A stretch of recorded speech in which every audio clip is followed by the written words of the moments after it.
अपनी चरित्रहीन माँ को इस घर से निकालो, वरना मैं ये घर छोड़कर चली जाऊंगी।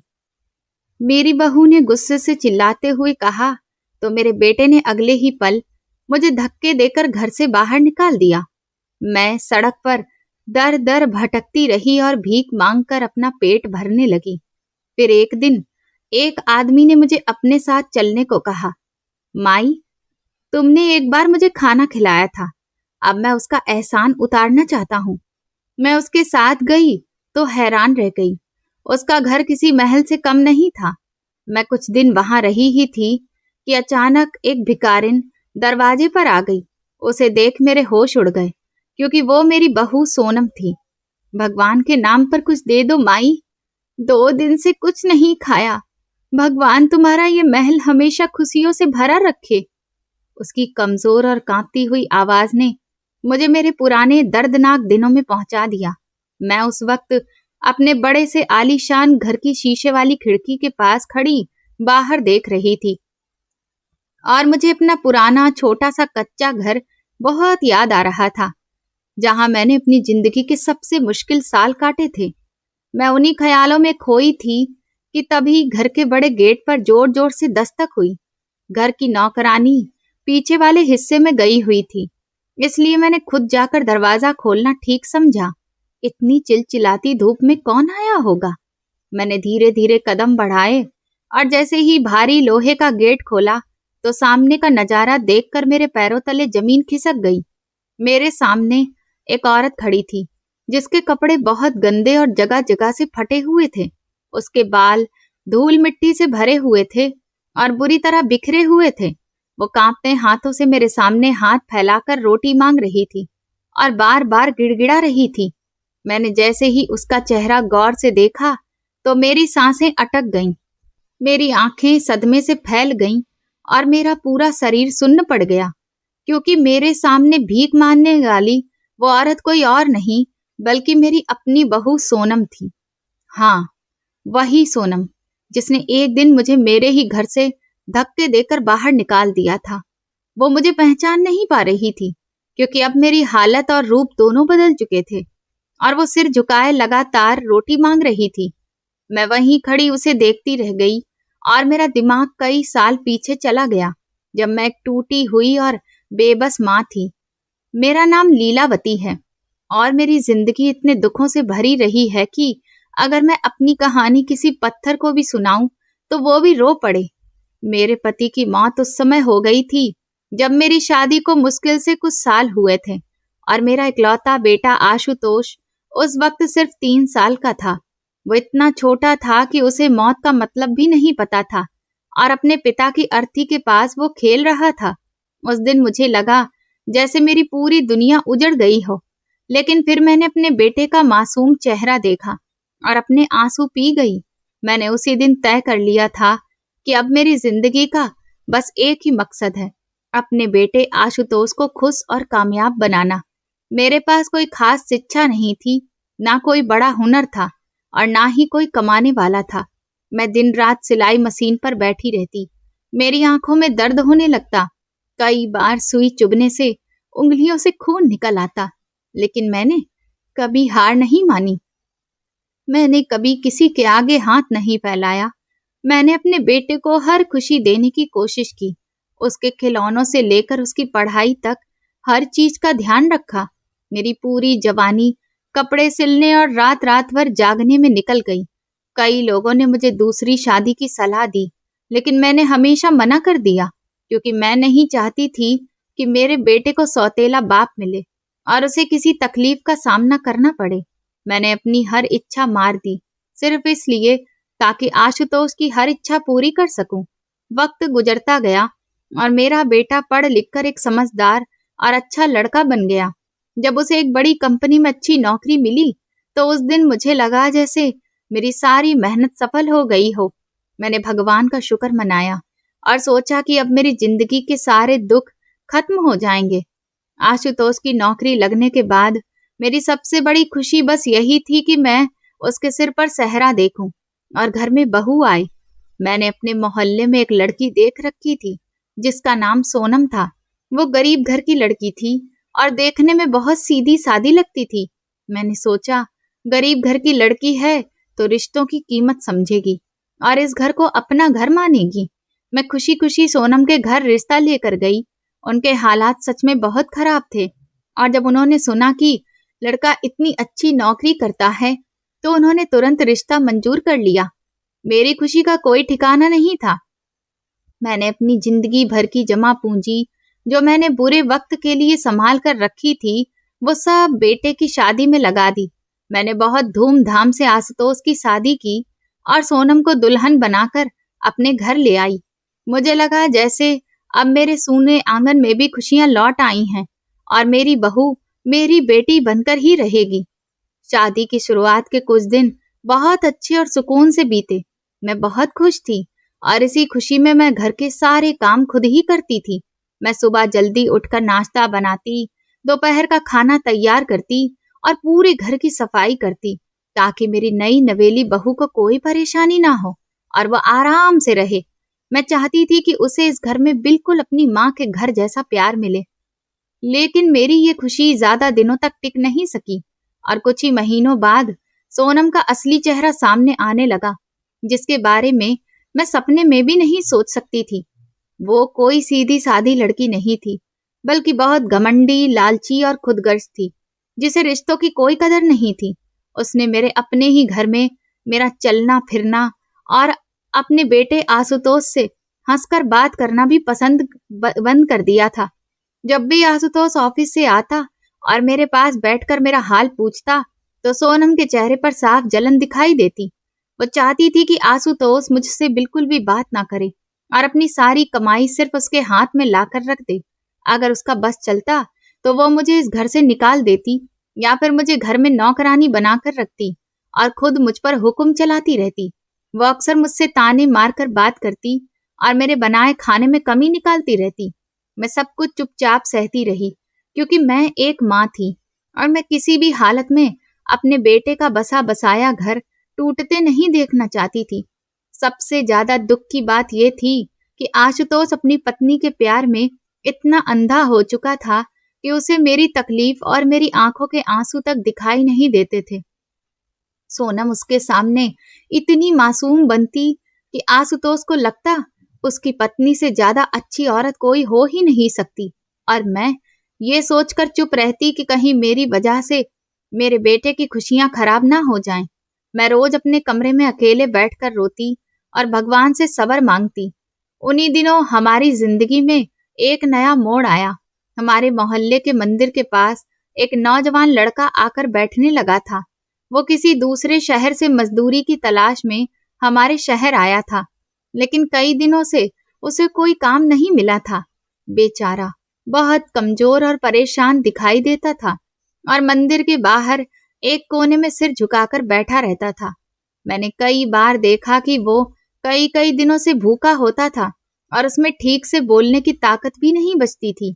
जब मैंने उसे पहली बार ध्यान से देखा तो मेरे दिल में एक अजीब सी टीस उठी और मुझे उस पर बहुत तरस आया, क्योंकि उसका उतरा हुआ चेहरा देखकर मुझे हमेशा अपना बेटा आशुतोष याद आ जाता था। जब वो छोटा था और हमारे घर में खाने तक की दिक्कत होती थी, तब मैं भी इसी तरह बेबस हो जाया करती थी। एक माँ होने के नाते मुझसे उस लड़की की भूख देखी नहीं गई और मैंने फैसला किया कि मैं उसे खाना दिया करूंगी। मैं रोज दोपहर को अपने हिस्से का खाना छुपाकर ले जाती और उस लड़के को खिला आती। जब मैं पहली बार उसे खाना देने गई तो उसकी आंखों में जो चमक और शुक्रिया था, उसे मैं शब्दों में बता ही नहीं सकती। उस लड़के का नाम हर्ष था। वो मुझे देखते ही मेरे पैरों के पास बैठ जाता और मुझे माँ कहकर बुलाता। वो रोते हुए मुझसे कहता, माँ, अगर आप ना होती तो मैं भूख प्यास से मर जाता। इस शहर में मेरा कोई नहीं है। आपने मुझ पर बहुत बड़ा एहसान किया है। उसकी बातें सुनकर मेरी आंखों में भी आंसू आ जाते और मैं उसके सिर पर हाथ रखकर उसे ढेर सारी दुआएं देती, फिर चुपचाप वापस घर आ जाती ताकि किसी को मुझ पर शक ना हो। लेकिन मुझे ये नहीं पता था कि सोनम की जहरीली नजरें हर वक्त मुझ पर ही लगी रहती थी और वो हमेशा इस कोशिश में रहती थी कि उसे मेरी कोई ऐसी गलती मिल जाए जिसका फायदा उठाकर वो मुझे हमेशा के लिए इस घर से निकाल सके। उसे ये बात अजीब लगती थी कि मैं रोज दोपहर को घर से बाहर क्यों जाती हूँ। एक दिन जब मैं हर्ष के लिए खाना लेकर निकली तो सोनम ने चुपके से मेरा पीछा करना शुरू कर दिया। मैं अपने ध्यान में चलती हुई मंदिर के पास पहुंची और रोज की तरह हर्ष को खाना दिया। हर्ष ने मेरे पैर छू लिए और मैंने मुस्कुराकर उसके माथे को प्यार से छू लिया। सोनम ये सब दूर खड़ी देख रही थी और उसी समय उसके दिमाग में एक बहुत गंदी साजिश पैदा हो गई। उसने सोचा, इससे अच्छा मौका उसे जिंदगी में दोबारा कभी नहीं मिलेगा जब वो मुझे आशुतोष की नजरों से गिराकर हमेशा के लिए इस घर से निकाल सके। वो तुरंत अपने उस गंदे इरादे को पूरा करने के लिए मुझसे पहले ही तेजी से घर वापस आ गई। घर पहुंचते ही उसने सबसे पहले अपनी अलमारी खोली और उसमें रखा अपना भारी सोने का सेट गायब कर दिया, जो मैंने अपनी जिंदगी भर की कमाई से खरीद कर उसे मुंह दिखाई में दिया था।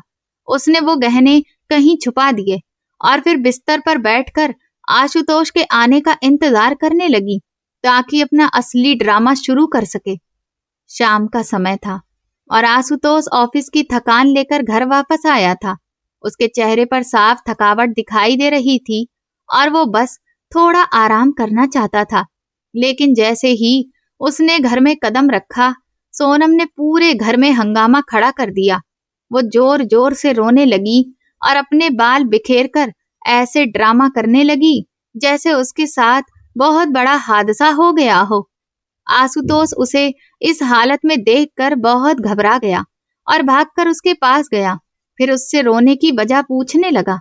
सोनम, क्या हुआ? तुम ऐसे क्यों रो रही हो? सोनम ने रोते हुए और आंसू पोंछते हुए कहा कि उसका सोने का कीमती सेट जो अलमारी में रखा था वो चोरी हो गया है। ये सुनते ही आशुतोष के होश उड़ गए और हम दोनों माँ बेटे ने मिलकर पूरा घर छान मारा, लेकिन गहने मिलते कैसे, क्योंकि उन्हें तो सोनम ने खुद ही छुपा दिया था। काफी देर तलाश करने के बाद भी जब कुछ नहीं मिला तो सोनम ने अचानक मेरी तरफ उंगली उठाई और बहुत जहरीली आवाज में आशुतोष से कहा, तुम ये गहने घर में क्यों ढूंढ रहे हो? ये कोई बाहर वाला चोर नहीं ले गया, बल्कि ये गहने तुम्हारी अपनी माँ ने चुराए हैं। ये सुनते ही मेरे पैरों तले जमीन खिसक गई। मैं पूरी तरह सुन्न हो गई और मेरी आंखें फटी की फटी रह गईं। मैंने रोते हुए सोनम से कहा, सोनम, तुम ये कैसी बातें कर रही हो? तुम्हारा दिमाग तो ठीक है ना? मैं अपने ही बेटे के घर में चोरी क्यों करूंगी? ये तो मेरा अपना घर है और ये गहने मैंने ही तो तुम्हें दिए थे। मेरी बात सुनकर सोनम ने नफरत भरी नजरों से मेरी तरफ देखा और चेहरे पर चालाक मुस्कान लाकर आशुतोष से बोली, तुम्हारी माँ ने ये गहने इसलिए चुराए हैं ताकि वो उस गैर मर्द को दे सके जिससे ये रोज छुप छुप कर गली के मोड़ पर मिलने जाती हैं। ये शब्द नहीं थे, बल्कि जैसे कोई तेज धार वाला खंजर था जो सीधे मेरे सीने में उतर गया था। ये सुनते ही आशुतोष के माथे पर गुस्से की गहरी लकीरें उभर आईं और उसकी आंखें लाल होने लगीं। वो हैरानी और गुस्से से मेरी तरफ देखने लगा। सोनम ने अपने जहरीले ताने जारी रखे और ज्यादा जहर उगलते हुए बोली, अगर तुम्हें मेरी बात पर भरोसा नहीं है ना, तो जाओ खुद जाकर मोहल्ले वालों से पूछ लो। मैंने अपनी आंखों से इन्हें उस जवान लड़के के साथ खूब हंसते मुस्कुराते और बातें करते देखा है। ये रोज हमारे घर का राशन और तुम्हारी मेहनत की कमाई उस लड़के पर लुटाती हैं और आज तो इन्होंने हद ही पार कर दी। आज इन्होंने मेरा और तुम्हारा कीमती जेवर भी चुरा कर उसे दे दिया। तुम्हारी ये सीधी सादी माँ उसकी मोहब्बत में अंधी हो चुकी हैं। ये सुनकर मेरा कलेजा फटने लगा था। एक माँ के लिए इससे बड़ा दुख क्या हो सकता था कि उसके चरित्र पर ही उंगली उठा दी जाए। मैं बेबस होकर आशुतोष के चेहरे की तरफ देख रही थी, जो अब गुस्से से पागल होता जा रहा था, और मैं समझ चुकी थी कि अब जो तूफान आने वाला है वो मेरी जिंदगी की हर खुशी बहा ले जाएगा। मैं कांपते होठों के साथ अपने बेटे की तरफ देख रही थी, जो अब मेरा नहीं रहा था। मैं खुद को रोक ना सकी और आगे बढ़कर अपने इकलौते बेटे आशुतोष के पैरों में गिर गई।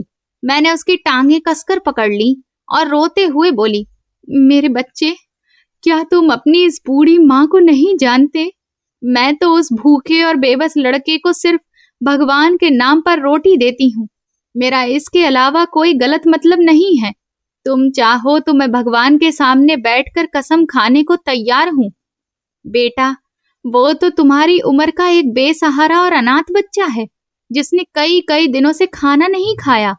मैं तो बस एक माँ होने के नाते उसका पेट भर देती हूँ। मुझे क्या पता था कि मेरी बहू मुझ पर इतना बड़ा और गंदा इल्जाम लगा देगी। मेरी बातें सुनकर आशुतोष कुछ पल के लिए रुका। उसकी आंखों में उलझन सी दिखाई दी, जैसे वो सच जानना चाहता हो। लेकिन सोनम बहुत चालाक और धूर्त औरत थी, और वो अच्छी तरह जानती थी कि आशुतोष को अपने काबू में कैसे रखना है।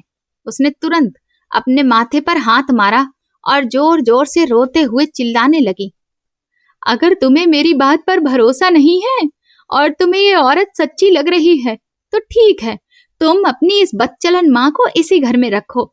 मैं अभी इसी वक्त अपना सामान बांधकर मायके चली जाती हूँ।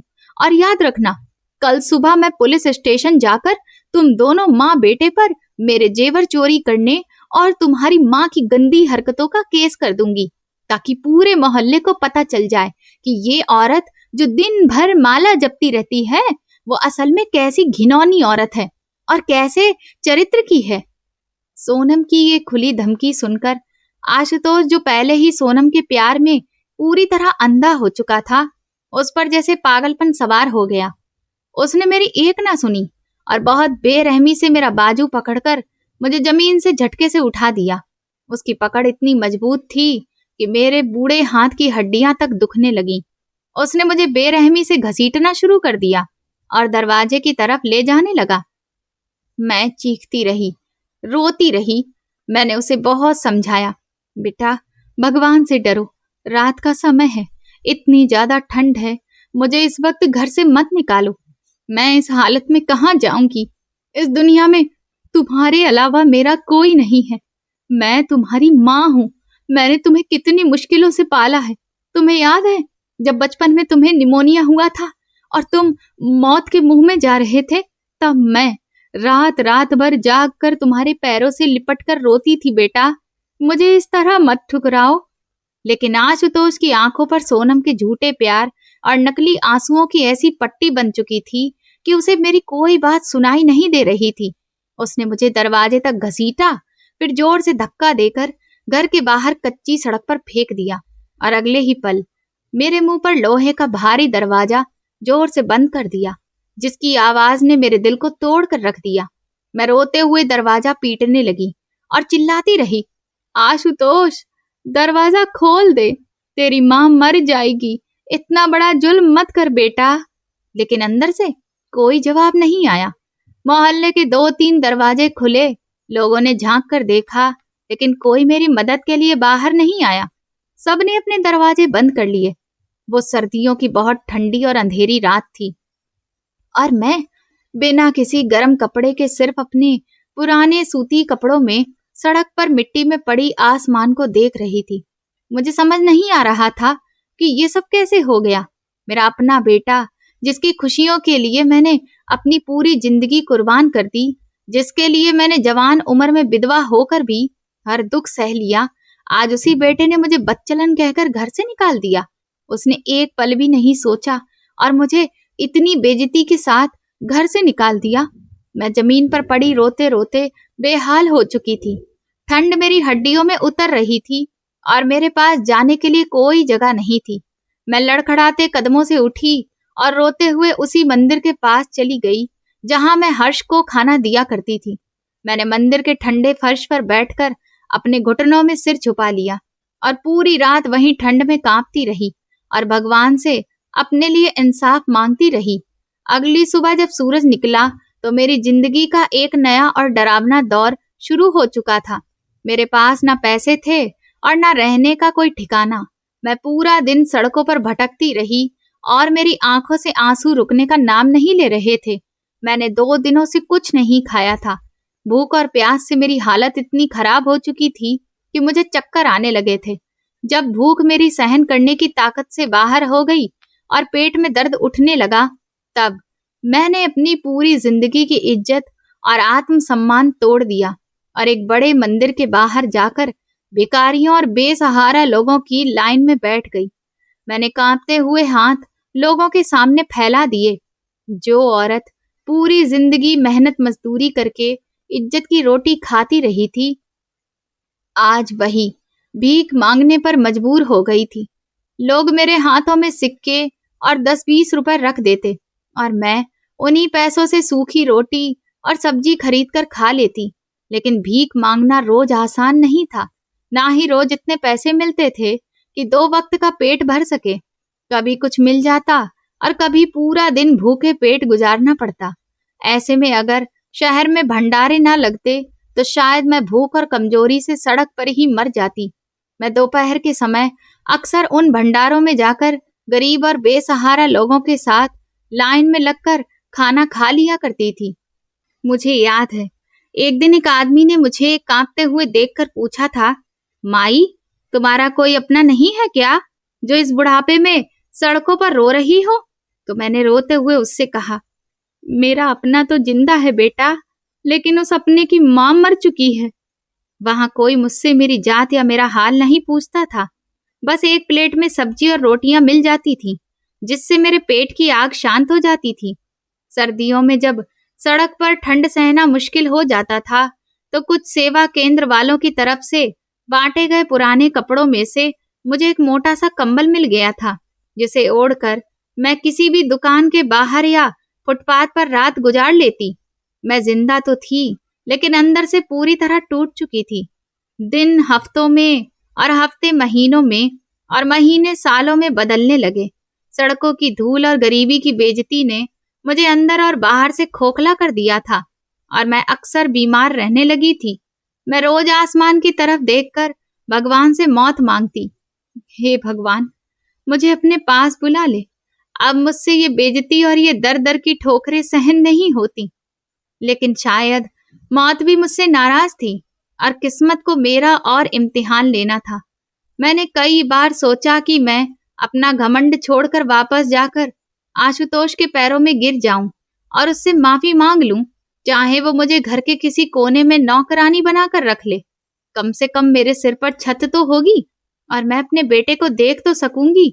लेकिन फिर तुरंत मुझे सोनम के वो जहरीले और गंदे शब्द याद आ जाते जो उसने मेरी इज्जत और मेरे चरित्र पर बोले थे, और मेरे उठते हुए कदम वहीं रुक जाते।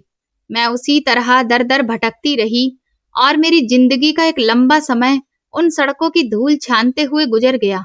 मेरी पहचान अब बस एक पागल और भीख मांगने वाली बूढ़ी औरत की रह गई थी, जिसे देखकर लोग अक्सर रास्ता बदल लेते थे और दुकानदार मुझे डांटकर अपनी दुकानों के सामने से भगा देते थे। ये करीब 3 साल बाद की बात है, जब मेरी जिंदगी का आखिरी और सबसे हैरान कर देने वाला मोड़ आया। वह बहुत तेज गर्मी का दिन था और दोपहर का वक्त था। सूरज जैसे आसमान से आग बरसा रहा था और सड़क इतनी गर्म थी जैसे तवा जल रहा हो। मैं एक व्यस्त सिग्नल पर खड़ी गाड़ियों के शीशे खटखटाकर भीख मांग रही थी। तेज गर्मी और कई दिनों की कमजोरी की वजह से मेरे कदम बुरी तरह लड़खड़ा रहे थे और मुझे लग रहा था कि मैं अभी चक्कर खाकर गिर जाऊंगी। मैंने एक बड़ी गाड़ी का शीशा खटखटाया और रोते हुए कहा, भगवान के नाम पर कुछ दे दो बेटा, सुबह से कुछ नहीं खाया, भगवान तुम्हें खुश रखे। लेकिन उसने मुझे गुस्से से देखा और झिड़कते हुए बोला, जाओ माई, माफ करो, सुबह सुबह दिमाग खराब करने आ जाते हैं। और उसने शीशा बंद कर लिया। मैं उदास होकर अपने माथे से पसीना पोंछते हुए आगे बढ़ी तो अचानक एक बहुत चमकदार और महंगी गाड़ी मेरे पास आकर रुकी। उस गाड़ी की चमक और उसके अंदाज को देखकर ही लग रहा था कि उसमें कोई बहुत बड़ा और अमीर आदमी बैठा है। मैंने अपनी टूटी हुई हिम्मत जुटाई और उस गाड़ी का काला शीशा खटखटाया और अपनी कांपती हुई आवाज में कहा, साहब, भगवान के नाम पर इस गरीब पर दया करो, भगवान तुम्हारी कमाई में बरकत देगा, मुझे एक रोटी के पैसे दे दो। गाड़ी का शीशा धीरे धीरे नीचे हुआ और एक सूट पहने बहुत खूबसूरत और रौबदार आदमी ने बाहर देखा। मैंने तुरंत अपना गंदा और कांपता हुआ हाथ उसके आगे कर दिया कि शायद वो कोई बड़ा नोट निकाल कर देगा, जिससे मैं आज पेट भरकर खाना खा सकूं। लेकिन उसने मुझे पैसे देने के बजाय अचानक अपना हाथ बाहर निकाला और मेरा वो गंदा और धूल से भरा हाथ अपने दोनों हाथों में मजबूती से पकड़ लिया। मैं बुरी तरह घबरा गई और मैंने अपना हाथ छुड़ाने की कोशिश की कि पता नहीं ये कैसा आदमी है जो पैसे देने के बजाय एक भिखारन का हाथ पकड़ रहा है। मैंने डरते हुए कहा, साहब मुझे कुछ नहीं चाहिए, तुम अपने पैसे अपने पास रखो, मेरा हाथ छोड़ दो। मगर उसने मेरा हाथ बिल्कुल नहीं छोड़ा और तुरंत गाड़ी का दरवाजा खोलकर बाहर सड़क पर आ गया।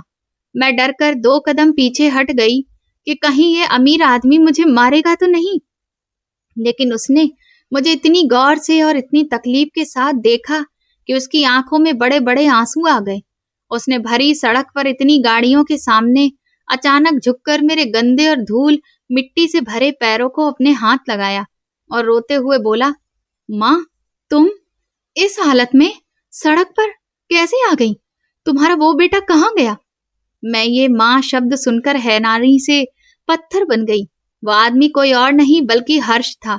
हाँ, वही हर्ष जिसे मैं मोहल्ले के मंदिर के पास छुपकर रोटी दिया करती थी। मैं उसे इतने शानदार कपड़ों और उस रौबदार अंदाज में देखकर बिल्कुल भी नहीं पहचान पाई और मैं बस फटी फटी आंखों से उसे देखती रह गई। हर्ष ने मेरे कदमों से सिर उठाया और मुझे जबरदस्ती अपनी उस ठंडी और आरामदायक गाड़ी में बिठाते हुए रोती हुई आवाज में कहा, माँ आज आप कुछ नहीं बोलोगी, आज आपका यह बेटा बोलेगा और आप बस सुनोगी। आपने एक बार मुझे उस वक्त अपने हाथ से खाना खिलाया था जब इस पूरी दुनिया ने मुझे ठुकरा दिया था और मैं भूख से सड़क पर तड़प रहा था। मैं आज वही कर्ज उतारूंगा। आप आज से मेरे साथ चल रही हो और अब मरते दम तक कभी इस सड़क पर वापस नहीं आओगी। उसने जल्दी से गाड़ी का दरवाजा बंद किया और खुद ड्राइविंग सीट पर बैठकर गाड़ी को एक अनजान मंजिल की तरफ दौड़ा दिया और मैं बस नरम सीट से लगी रोती रही और हर्ष को देखती रही कि क्या सच में ये वही भूखा और बेसहारा लड़का है जिसको रोटी देने की वजह से मुझे मेरे अपने सगे बेटे ने घर से निकाल दिया था और आज वही गैर लड़का मुझे इस सड़क की बेइज्जती से उठाकर अपने साथ ले जा रहा था। गाड़ी का नरम और सुकून भरा माहौल मेरे लिए किसी सपने जैसा था जिसमें बैठकर मुझे लग रहा था जैसे मैं किसी दूसरी ही दुनिया में आ गई हूँ। एसी की ठंडी हवा मेरे पसीने और मिट्टी से भरे शरीर को छू रही थी, लेकिन मेरा दिमाग अभी भी उलझा हुआ था। हर्ष लगातार गाड़ी चलाते हुए बार बार नम आंखों से मेरी तरफ देख लेता, फिर चुपचाप नजरें सामने कर लेता। कुछ ही देर में गाड़ी एक बेहद खूबसूरत और महल जैसे बड़े घर के सामने जाकर रुकी, जिसके बड़े और भारी लोहे के दरवाजे अपने आप खुल गए। अंदर का नजारा किसी राजा के महल जैसा था। चारों तरफ हरियाली फैली हुई थी और बीच में खड़ी सफेद रंग की शानदार इमारत जिसे देखकर मेरी आंखें फटी की फटी रह गई थी। हर्ष ने गाड़ी रोकी और तेजी से बाहर निकलकर मेरी तरफ का दरवाजा खोला और मेरा हाथ पकड़कर मुझे बहुत इज्जत के साथ बाहर उतारा। घर के अंदर जाते ही नौकरों की एक लाइन खड़ी थी जो हर्ष को देखकर सिर झुकाकर खड़ी हो गई। हर्ष ने उन सब की तरफ सख्त नजरों से देखा और जोरदार आवाज में कहा, सब कान खोलकर सुन लो, आज से ये इस घर की मालकिन और मेरी सगी माँ है। इनका हर आदेश इस घर का कानून होगा और अगर किसी ने इनकी सेवा में जरा भी कमी छोड़ी तो वो इस घर में अपना आखिरी दिन समझे। सारे नौकरों ने एक साथ जी साहब कहा और सिर झुका लिया। मुझे समझ ही नहीं आ रहा था कि जो औरत कुछ देर पहले सड़क पर चंद सिक्कों के लिए भीख मांग रही थी, उसे इस गैर लड़के ने इतनी बड़ी दौलत की मालकिन कैसे बना दिया।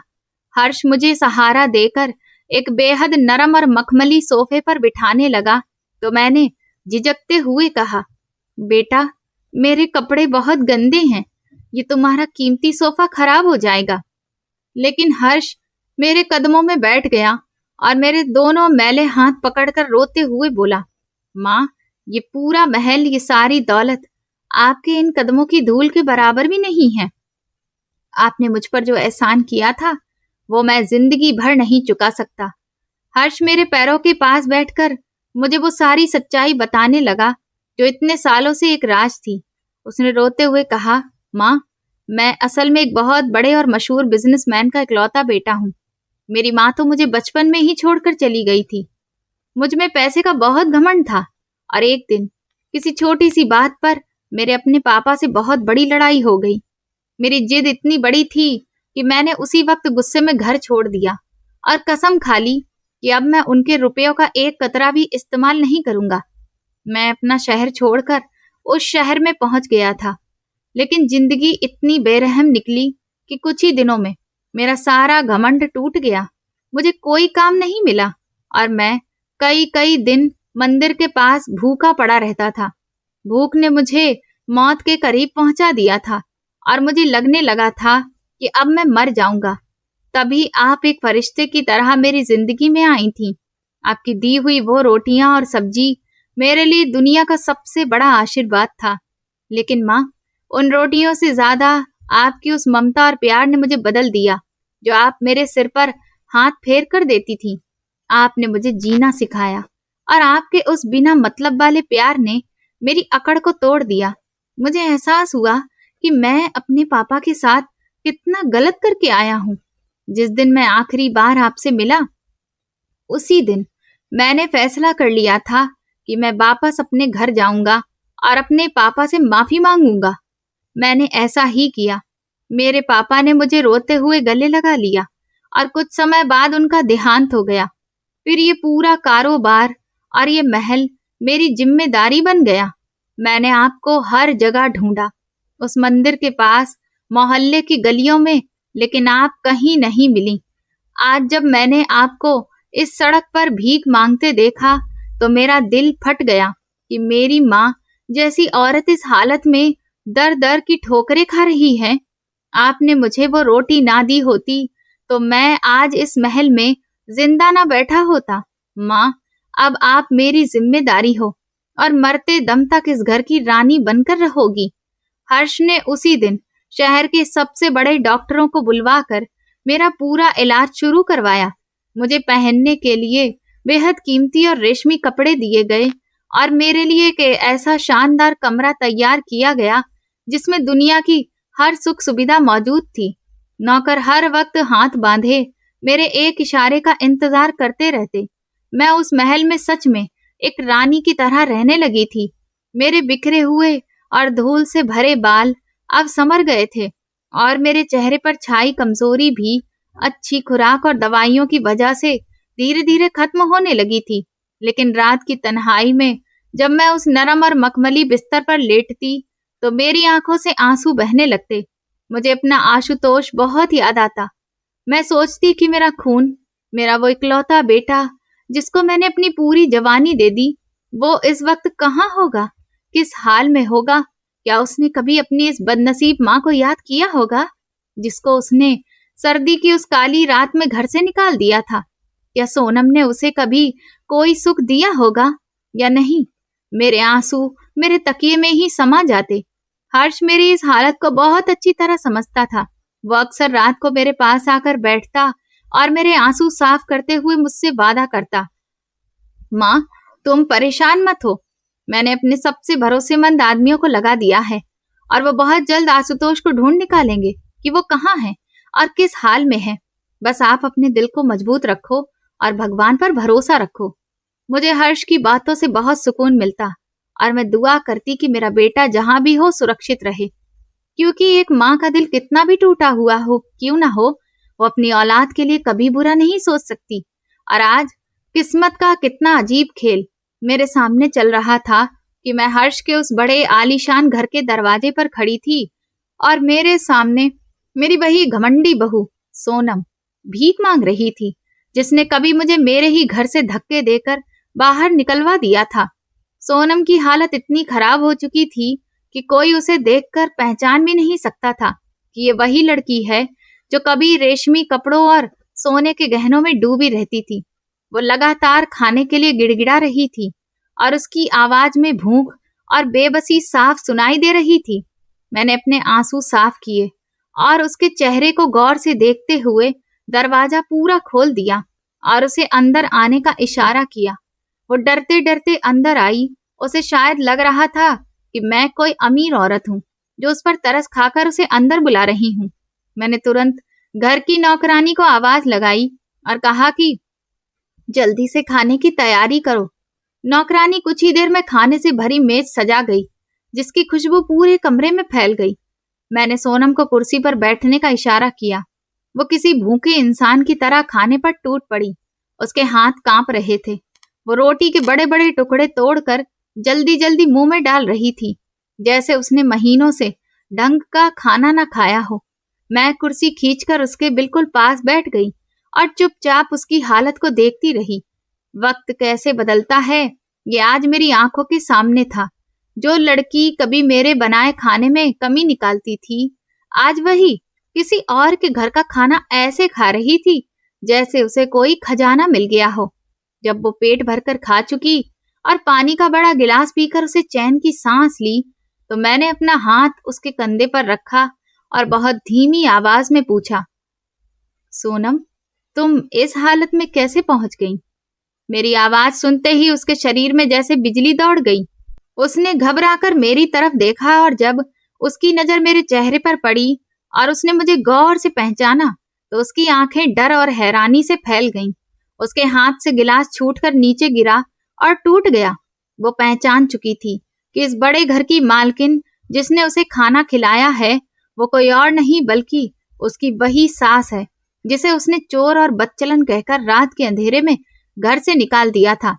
सोनम का चेहरा डर से सफेद पड़ गया और वो कुर्सी से उठकर पीछे हटने लगी। उसे लग रहा था कि मैं अब उससे अपने सारे दुखों का बदला लूंगी और नौकरों से कहकर उसे पिटवाऊंगी या पुलिस के हवाले कर दूंगी। लेकिन मैंने आगे बढ़कर उसका गंदा और कांपता हुआ हाथ पकड़ लिया और उसकी आंखों में देखते हुए कहा, डरो मत सोनम, मैं एक माँ हूं और माएं बदला नहीं लेती। मैंने तुम्हारा हिसाब भगवान पर छोड़ दिया था।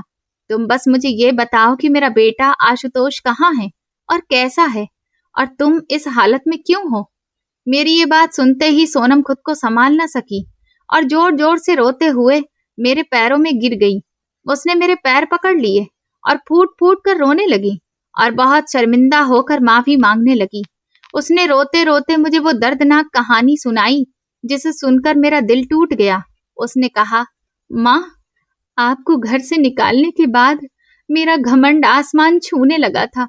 मुझे लगने लगा था कि अब इस घर की पूरी मालकिन मैं हूँ और मुझे कोई रोकने वाला नहीं है। मेरा लालच इतना बढ़ गया था कि मैंने आशुतोष को भावनाओं में फंसाकर मजबूर किया कि वो अपना घर बेच दे और सारे पैसे मेरे भाई के बिजनेस में लगा दे ताकि हम बहुत जल्दी अमीर बन जाएं। आशुतोष मुझसे बहुत प्यार करता था, इसीलिए उसने मेरी कोई बात नहीं टाली। उसने अपनी सारी यादों वाला घर बेच दिया और सारे पैसे मेरे भाई को दे दिए। हमने सोचा था कि अब हम बड़ा बंगला खरीदेंगे और महंगी गाड़ियां लेंगे, लेकिन मेरे अपने भाई ने हमारे साथ बहुत बड़ा धोखा कर दिया। उसने सारे पैसे लिए और रातों रात देश छोड़कर भाग गया। उसने हमसे हर रिश्ता खत्म कर लिया और हमें सड़क पर ला खड़ा किया। सोनम लगातार रो रही थी और उसके आंसू मेरे पैरों पर गिर रहे थे। उसने आगे बताया, जब आशुतोष को इस धोखे और अपनी जिंदगी भर की कमाई लुटने का पता चला, तो वो ये सदमा सह नहीं पाया। उसकी पूरी दुनिया उजड़ गई और उसे अचानक तेज ब्रेन हैमरेज हो गया। वो वहीं जमीन पर गिर पड़ा और तड़पने लगा। जब हम उसे अस्पताल लेकर गए, तो डॉक्टर ने बताया कि उसके शरीर का आधा हिस्सा लकवे का शिकार हो चुका है और उसकी आवाज भी चली गई है। मेरे पास उसके इलाज के लिए 1 रुपया तक नहीं था। मैं रोती हुई रिश्तेदारों के पास गई और उनसे मदद मांगी, लेकिन सब ने मुझे धक्के देकर घर से निकाल दिया।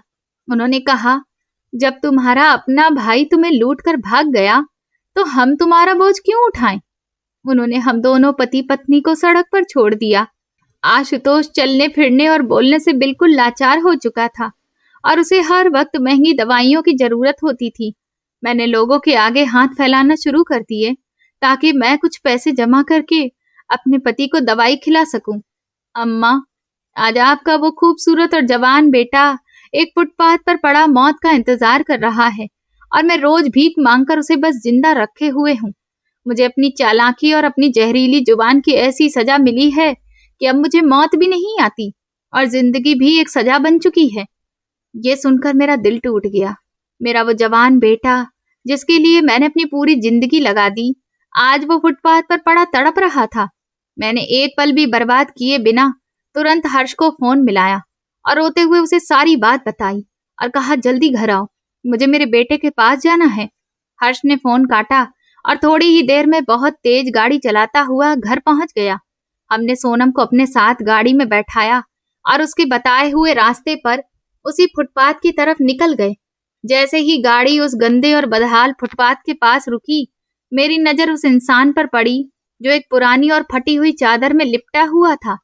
आशुतोष की वो हालत देखकर मेरे मुंह से जोर की दर्द भरी चीख निकली और मैं रोती हुई गाड़ी से बाहर भागी। वो एक जवान और हैंडसम आदमी से सूखी हुई हड्डियों का ढांचा बन चुका था। उसके बाल बिखरे हुए थे और वो बहुत बेबसी के साथ खुली और बेजान आंखों से आसमान को देख रहा था। उसके शरीर पर मक्खियां भिनभिना रही थीं और उसकी हालत देखकर पत्थर दिल इंसान भी रो पड़े। मैंने जमीन पर बैठकर उसका चेहरा अपने हाथों में ले लिया और रोते हुए बोली, मेरे बच्चे, मेरे आशुतोष, ये तेरा क्या हाल हो गया? मेरी आवाज सुनकर उसकी वो बेजान और पत्थर जैसी आंखों में जैसे थोड़ी सी जान वापस आ गई। उसने मुझे देखा और उसे तुरंत पहचानने में देर नहीं लगी कि ये उसकी वही माँ है जिसे उसने धक्के देकर घर से निकाला था। उसकी आंखों से आंसुओं की धारा बह निकली और उसका कांपता हुआ कमजोर हाथ बहुत मुश्किल से मेरी तरफ उठा। हमने आशुतोष को उसी हालत में उठाया और शहर के सबसे बड़े और महंगे अस्पताल में ले जाकर इमरजेंसी में भर्ती करवा दिया। हर्ष ने डॉक्टरों की पूरी टीम उसके इलाज के लिए लगा दी और कहा, पैसों की बिल्कुल चिंता मत करो, बस इस इंसान को ठीक कर दो। आशुतोष को बहुत गंभीर हालत वाले वार्ड में शिफ्ट कर दिया गया और उसका ठीक से इलाज शुरू हो गया। सोनम अस्पताल के ठंडे फर्श पर बैठी अपने दोनों हाथों से चेहरा छुपाए लगातार रो रही थी और अपने उन पापों की माफी मांग रही थी जो उसने मेरे साथ किए थे। मैं उसके पास गई, उसके सिर पर हाथ रखा और कहा, मैंने तुम्हें दिल से माफ कर दिया है सोनम, क्योंकि भगवान की मार बहुत भारी होती है और उसने तुम्हें तुम्हारे कर्मों की ऐसी सजा दी है कि अब मुझ जैसी कमजोर माँ की किसी बद्दुआ की जरूरत ही नहीं रही। तुमने एक माँ का दिल दुखाया था और तुम्हें उसका फल इसी दुनिया में मिल गया। सच कहते हैं कि माँ बाप का दिल दुखाने वाले लोग इसी दुनिया में अपना बुरा अंजाम देख लेते हैं। आज मेरा पछतावे में डूबा बेटा मेरे सीने से लगकर छोटे बच्चे की तरह रो रहा था। उसकी आंखों में बहुत पछतावा था और दूसरी तरफ हर्ष थोड़ी दूर खड़ा हमें देखकर सुकून से मुस्कुरा रहा था। आज मुझे ये बात पूरी तरह समझ आ गई थी कि रिश्ते सिर्फ खून से नहीं बनते, बल्कि रिश्ते प्यार और अपनेपन से बनते हैं। आज एक ऐसा बेटा जिससे मेरा कोई खून का रिश्ता नहीं था, वो मेरे सगे बेटे का लाखों रुपए खर्च करके इलाज करवा रहा था और उसे मौत के मुंह से निकालने की कोशिश कर रहा था। मेरी जिंदगी का खोया हुआ सुकून मुझे वापस मिल गया था और मैंने रोते हुए भगवान का शुक्रिया अदा किया कि उसने मेरे सब्र का फल मुझे दे दिया।